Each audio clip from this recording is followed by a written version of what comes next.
నమస్కారం.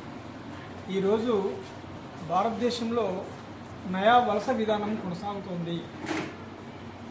Globalisation, liberalisation, privatisation పేరుతోటి మొత్తము ప్రపంచమంతా కూడా ఏకీకరణ జరుగుతూ ఉన్నది.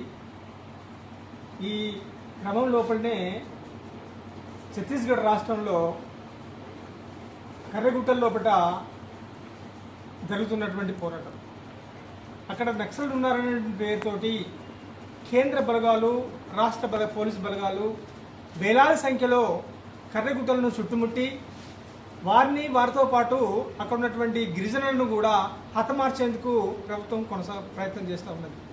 ఇది మత నియంతృత్వంగా కొనసాగుతున్నట్టు గత 20 సంవత్సరాలుగా మత నియంతృత్వం అనేటువంటిది ఈ భారతదేశంలో కొనసాగుతూ ఉన్నది.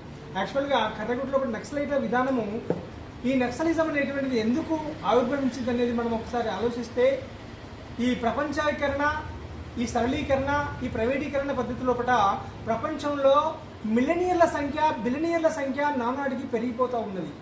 America, the richest country in the world, it is dominating the whole world. ప్రపంచాన్ని మొత్తంగా డామినేట్ చేస్తున్నది అమెరికా, దాని తర్వాత చైనా, తర్వాత భారతదేశం. ఈ బిలియనీర్లు ఉన్నది కాబట్టే ఈ దేశం గొప్పగా వెలిగిపోతుంది అనుకోవడం చాలా తప్పు. కానీ ఇక్కడ ఒకవైపు బిలియనీర్లు, ట్రిలియనీర్లు పెరిగిపోతూ ఉంటే అమెరికా, చైనా భారతదేశంలో వెలిగిపోతుందని చెప్పడం లోపల, ఇక్కడే భారతదేశం లోపల 5 రూపాయలకు కిలో బియ్యం కూడా ఇస్తున్నటువంటి లక్షలాది మంది ప్రజలు ఉన్నారు. కేవలం 5 రూపాయలకు కిలో బియ్యంతో బ్రతుకుతున్నటువంటి వాళ్ళు లక్షలాది మంది ప్రజలు ఉన్నారు. ఒకవైపు ట్రిలియనీర్లు ప్రపంచవ్యాప్తంగా 350 మంది మాత్రమే ఉన్నారు. అంటే సంపద అంతా కూడా ఒకచోట పోగుపడతా ఉన్నది. అశేషంగా ఉన్న ప్రజానికం అందరూ కూడా దోపిడీకి గురవుతున్నారు. వాళ్ళ సంపదనంతా కూడా ఈ పాలకులు కొద్ది మంది వ్యక్తులకు దోచిపెడుతున్నారు. మన ఆదేశ సూత్రాలలో ఏమున్నది? మనది సెక్యులర్ కంట్రీ అని, మనది సోషలిస్ట్ కంట్రీ అని చెప్పేసి, మనది సామ్యవాద ఆర్థిక రాజకీయ సమానత్వం ఉండాలని చెప్పేసి మన రాజ్యాంగంలో రాసుకున్నాము.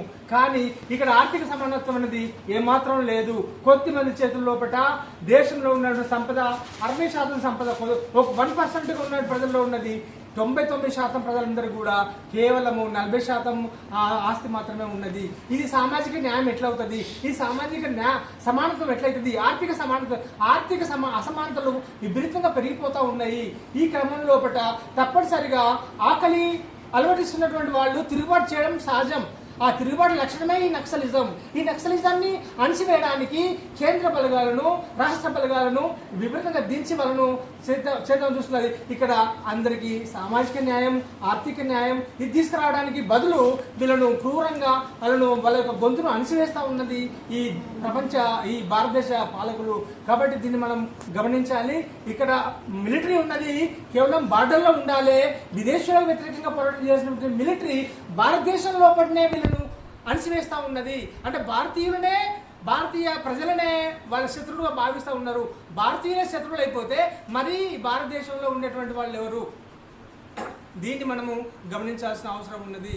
ఈ ప్రజలందరికీ న్యాయం చేకూర్చడానికి ఆర్థికమైన, సామాజికమైన, రాజకీయ అసమానత తొలగించి అందరికీ సమాన న్యాయం చేసేటువంటి ఈ రాజ్యాంగాన్ని అమలుపరచాలి. రాజ్యాంగాన్ని ఎవరు అమలుపరచట్లేదు. ఈ ఆదేశ సూత్రాలు అమలుపరచట్లేదు. ఈ ఆర్టికల్స్ అమలుపరచట్లేదు. కాబట్టి మనం తప్పనిసరిగా మన భారత రాజ్యాంగాన్ని ఖచ్చితంగా అమలు చేసినట్లయితే అందరూ సమానంగా బతికే అవకాశం ఉంటుంది. కొద్దిమంది చేతుల్లో కూడా సంపద పోగుపడదు. అందరికీ అవకాశాలు లభిస్తాయి. నిరుద్యోగం అనేటువంటిది తాండవిస్తూ ఉన్నది. మత దౌర్జన్యము, మతాల పేరుతోటి చంపేయడము అనేటువంటిది తీవ్రంగా కొనసాగుతూ ఉన్నది. దీన్ని మేము ప్రజా సంఘాల తరఫున తీవ్రంగా ఖండిస్తూ ఉన్నాము. ఈ కర్రగుట్టల్లో ఉన్నటువంటి కేంద్ర బలగాలు, రాష్ట్ర బలగాలన్నీ కూడా వెనక్కి తగ్గిపోయి స్వేచ్ఛ వాతావరణం కల్పించాలి. చర్చల వాతావరణం కొనసాగించాలి. చర్చలతోటి ప్రపంచవ్యాప్తంగా అన్ని సమస్యలు పరిష్కారం అవుతున్న క్రమం లోపల ఈ నక్సలిజం అనేటువంటి సమస్యను కూడా చర్చలతో ఎందుకు చేయకూడదు? చర్చలే సమాధానం ఉండాలి. దానికి ఒక సమస్య పరిష్కారం కావాలంటే చర్చించి దానికి సమాధానం కనుక్కునే ప్రయత్నం చేయాలి. కానీ బలవంతంగా తుపాకీతోటి అణచివేస్తామంటే అది ప్రజాస్వామ్యబద్ధం కాదు. ఈ భారతదేశంలో ఉన్నది ప్రజాస్వామ్యమా లేకపోతే మత నియంతృత్వమా అనేది మనం అందరం గమనించాల్సిన అవసరం ఉన్నది. ఈ మత నియంతృత్వాన్ని మనం తొలగించాలి. ప్రజలందరూ చైతన్యవంతం కావాలి. దీన్ని వ్యతిరేకించాలి. ఖండించాలి. దీన్ని వ్యతిరేకించి ఈ భారతదేశం లోపల సామాజిక న్యాయము తీసుకురావాలి. సమానమైనటువంటి ఆర్థిక, రాజకీయ, సామాజిక న్యాయాన్ని చేకూర్చడానికి అందరం ముక్తఖండంతో తీసుకురావాలని ఈ కటగుట్టలో చేస్తున్నటువంటి అప్రజాస్వామికమైన ప్రయత్నాలను బలవంతంగా ప్రజా పోరాటాన్ని అణచివేయడం అనేటువంటిది, అమాయక గిరిజనులను నాశనం చేసి, అమాయక గిరిజనులను చంపేసి అక్కడ ఉన్నటువంటి వనరులని దోచుకోవడానికి, ఈ ధనిక వర్గానికి దోచిపెట్టడానికి చేస్తున్న ప్రయత్నాన్ని మనందరం కూడా ముక్తఖండంతో ఖండించాలి. ఈ భారతదేశం యొక్క రాజ్యాంగాన్ని అమలుపరచడానికి మనం అందరం ముందుకు రావాలని చెప్పేసి ఈ సందర్భంగా ప్రజా సంఘాల తరఫున నేను కోరుకుంటూ ఈ అవకాశం ఇచ్చిన పెద్దలకు ధన్యవాదాలు. Thank you very much.